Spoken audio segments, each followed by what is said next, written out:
Et pour terminer en beauté, une question de citrouille variable. Pensez-vous que la liberté de la presse et la liberté d'expression soient en danger?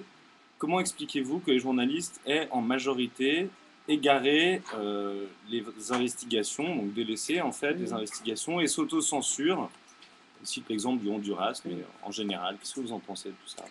Alors, je pense qu'on est encore dans un pays où la presse est libre, hein. La preuve, regardez l'existence du Citre 89 qui n'hésite pas à chaque occasion possible de remettre en cause le pouvoir établi et l'ordre établi.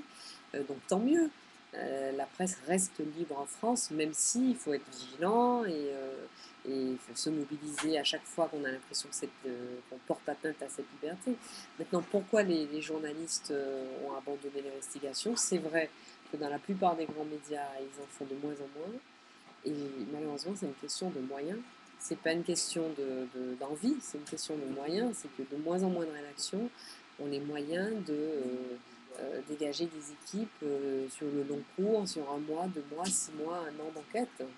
Et ça, c'est vraiment très très dommage. Finalement, aujourd'hui, les médias qui ont entre guillemets les moyens de faire ça, ce sont les médias comme les vôtres. J'ai envie de dire presque les médias alternatifs, c'est-à-dire qui sont hors du circuit habituel de financement, etc., et qui arrivent à s'organiser pour lancer de véritables enquêtes, quoi. Il y a une question un peu subsidiaire qui portait sur l'avenir de l'information publique et sur le service public, mais qui est liée avec celle-là. L'info publique, c'est Dorothy Parker, chercheur, qui demande: l'info publique a-t-elle une chance de revenir un jour à ses fondamentaux, l'enquête, le questionnement, le doute, et rompre avec cette habitude des JT qui montrent en boucle le président en jogging, des catastrophes aériennes et des procès de violeurs d'enfants? Est-ce du privé qu'il faut attendre ce décrassage et ce retour aux sources? Ah, peut-être. Vous êtes optimiste sur l'avenir de euh, l'information, qu'elle soit ouais, publique et privée je ou suis pas? optimiste justement parce que l'information aujourd'hui se démultiplie. Je serais pessimiste si on était encore comment dire, dans un paysage dominé par deux ou trois grands médias. Aujourd'hui, il y a une telle offre d'informations, il y a un tel foisonnement que finalement ça permet aux gens de trouver.